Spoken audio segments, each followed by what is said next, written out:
Halo semuanya, Assalamualaikum warahmatullahi wabarakatuh. Perkenalkan, nama saya Chairul Anam dengan NIM 1903211000122. Saya dari kelas SDKBB. Di video kali ini saya akan menjelaskan tentang tahapan konsep strategi kebijakan bisnis dan juga contoh penerapan strategi bisnis pada dua perusahaan. Untuk selanjutnya langsung saja pada tahap-tahap konsep strategi kebijakan bisnis. Strategi dan kebijakan bisnis itu merupakan suatu rancangan yang berisikan serangkaian cara atau aktivitas yang menjadi pedoman suatu organisasi. Strategi dan kebijakan bisnis bertujuan untuk pencapaian suatu organisasi maupun untuk memenangkan kompetisi dengan pesaing yang lain. Berikutnya saya akan menjelaskan tentang tahapan-tahapan konsep strategi kebijakan bisnis.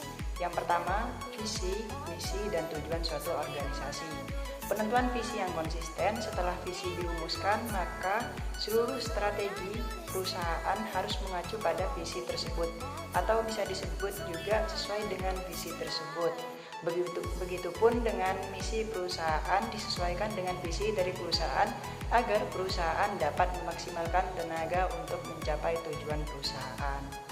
Untuk yang nomor 2, analisis lingkungan eksternal dan internal. Sebagai acuan dari berjalannya suatu usaha, diperlukan analisis eksternal dan internal agar dapat mengetahui kondisi suatu perusahaan, baik dari pendukung suatu perusahaan berjalan ataupun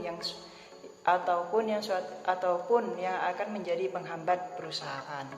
Yang nomor 3, formulasi rumusan strategi. Setelah mengetahui analisis eksternal dan internal suatu perusahaan, berikutnya formulasi rumusan strategi bisnis. Formulasi rumusan strategi bisnis ini dapat berupa analisis SWOT dan juga analisis lain-lainnya.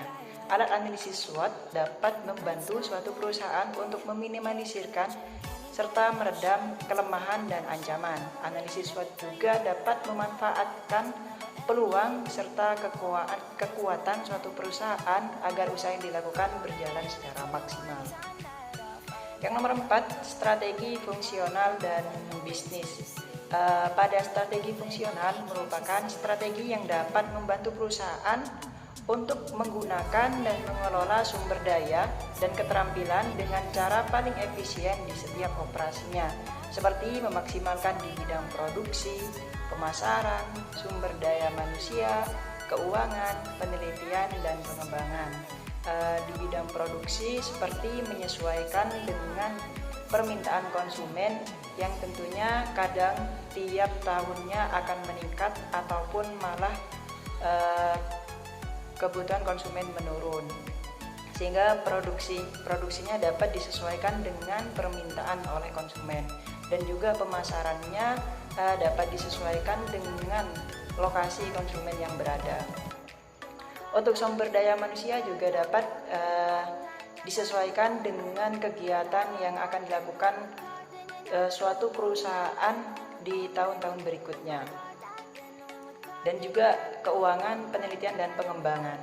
Untuk yang nomor 5, yaitu implementasi strategi serta saling keterkaitan dengan daur hidup organisasi. Implementasi strategi itu sendiri merupakan sekumpulan aktivitas dan pilihan yang diperlukan untuk melaksanakan rencana strategis. Adanya tindakan ini untuk melaksanakan rencana strategis yang telah disusun sebelumnya dan sesuai dengan kondisi sumber daya manusia dan juga sumber daya alam serta tujuan perusahaan. Jadi untuk implementasi strategi ini disesuaikan dengan kehidupan di organisasi tersebut. Untuk yang nomor 6, yaitu proses evaluasi.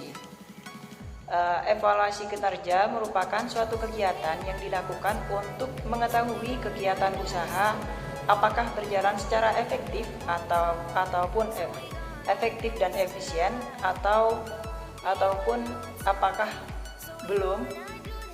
Kemudian data ini digunakan untuk menyusun kegiatan berikutnya agar suatu organisasi atau perusahaan melakukan kegiatan usaha berikutnya lebih baik lagi. Untuk berikutnya yaitu contoh perusahaan yang menerapkan strategi kebijakan bisnis. Yang pertama di sini ada PT Pura Delta Lestari Tbk yang bergerak di bidang properti. Di mana PT Pura Delta Lestari ini menentukan target marketing sales tahun 2021 sebesar 2 triliun, di mana pada triwulan pertama atau 3 bulan di tahun 2021 mencapai 45,2% dari capaian target 2 triliun tersebut. Yang dimana targetnya sumber utamanya yaitu adalah penjualan permintaan lahan industri. Strategi berikutnya, perusahaan ini akan mengembangkan satu lahan industri khusus spesifikasi teknologi terkini dengan meningkatkan kinerja di semua lini dan memanfaatkan teknologi. Jadi untuk strategi berikutnya itu disesuaikan dengan target yang terbanyak yang didapatkan oleh perusahaan ini. Untuk yang kedua yaitu di sini ada PT Era Jaya Swasembada Tbk yang bergerak di bidang penjualan elektronik seperti handphone, laptop, dan lain-lain. Dengan adanya PPKM, perusahaan ini melakukan evaluasi dan menerapkan strategi baru seperti penutupan berbagai gerai, pengurangan jam buka, dan lain-lain sesuai dengan kebijakan PPKM yang berlaku. Pembukaan gerai baru tidak sebanyak tahun sebelumnya yang belum ada PPKM. Penjualan luring tetap dijalankan, namun perusahaan ini juga memfokuskan perjualan secara online baik media seperti WA ataupun lainnya karena kondisi yang PPKM. Perusahaan juga menyediakan pengiriman barang selama 3 jam kepada konsumen serta tetap melakukan kegiatan promosi di event tertentu seperti iBoxing, Eraversary, dan lain-lain untuk meningkatkan penjualan meskipun dalam kondisi PPKM seperti ini. Baik, cukup dari video presentasi saya. Mohon maaf apabila ada kekurangan. Saya ucapkan terima kasih atas perhatiannya. Wassalamualaikum warahmatullahi wabarakatuh. Dadah.